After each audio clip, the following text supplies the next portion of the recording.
mo ba siya kanina, si Barsotto? Hirap na hirap siya sa topic, no? Daling-dali naman. Lagi naman yun, basta math exam. Diyan siya. Nako, niloloko na naman si Marco. Mukhang pag pinagkakaisahan na naman. Gantong-ganto rin yung naranasan ko, naririnig ko mga salita mula nung kami elementary pa. Hayaan mo, pagtatanggol kita Mark sa ngayon.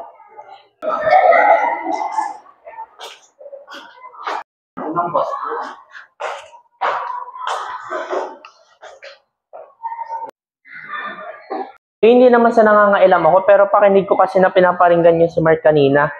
Alam ko na nahihirapan siya sa math, pero ang laki kasi ng problema nito. Simula pa lang kasi pagkabata nito ay kilala ko na siya. Pero sana alam niyo na meron siyang sakit na dyscalculia, na nahihirapan siya sa pag-reason out ng mga mathematical problem. Kaya siguro nalelep out siya sa topic, nalelep out siya sa klase. Pero sana instead na pababain natin yung confidence niya, dapat tinutulungan natin siya.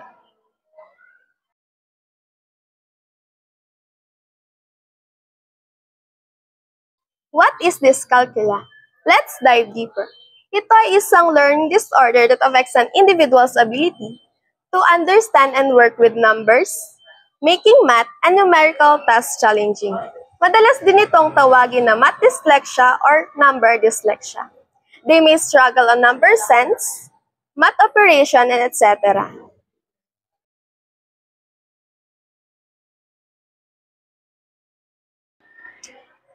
However, there are strategies in order to manage dyscalculia. Una, pwede ang assistive technology tulad ng calculator. Visual aids can also be helpful. At isa sa pinaka-importante, use step-by-step in problem solving in order to catch up. Professional consultation is also advisable. Muna kasi kampihan yan. Mamaya mahawa ka pa dyan. Ha? Dyscalculia? Ano yan, sipon? Diyos ko naman, times lang? Alam nyo, huwag nyo kaming daanin sa sakit-sakit na yan. Pinarting sipon lang ata yan eh. Sakit-sakit? Yung score ni Barsotto na 0, parang talong. Inaraw-araw na eh. Kita mo ka? Ganyan. Lagi naman. Palusot pa eh, palusot lang.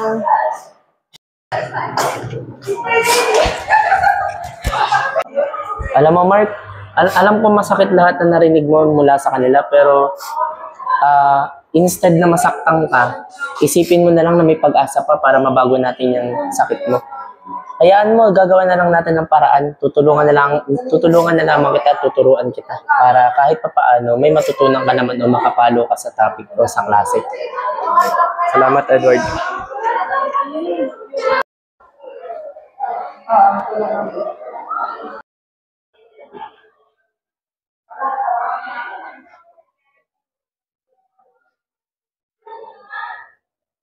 Mark, madali lang naman ang math. Mahirap lang siya kasi maraming step. Pero mapapadali naman natin yan gaya nito. Ito, 6 times 3. Ito, di ba nasa parenthesis yung 6 times 3? Tapos meron pang kasunod na equation na plus 7. Sa ganito, pwede nating i-apply at gamitin yung method na PEMDAS. Na kung saan, uunahin nating pakialaman yung nasa loob ng parenthesis. Gaya nito, 6 times 3. So, bibilang tayo ng 6 na beses na merong panimulang 3. Diba? 3. Pag nag-add ulit tayo ng 3, magiging 9. Tapos plus 3, magiging 12.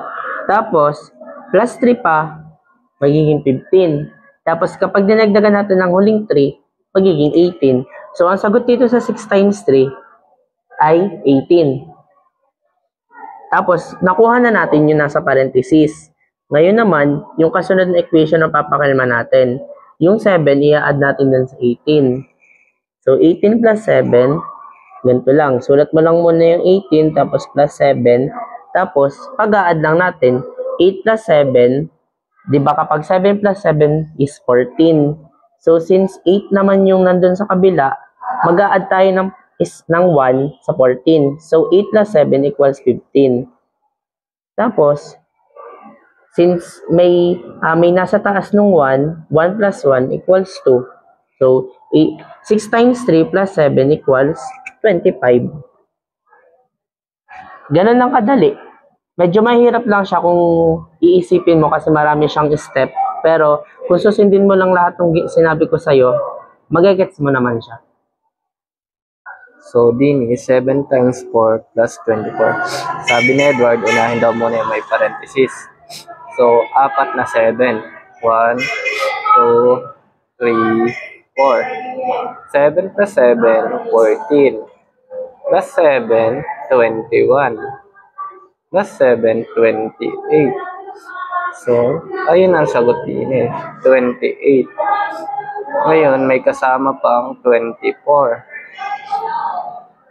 So, 28 plus 24, 8 plus 4, 8, 9, 10, 11, 12. Tapos carry 1. 2 plus 2, 2, 3, 4. Plus 1, 5. 52. Okay, nakuha ko na sagot. Ang galing mo na, Mark! Ikaw nag-compute nito? Oo. Sabi ko sa'yo eh, basta sundin mo lang lahat ng tinuro ko sa'yo, matututo ka na matututo.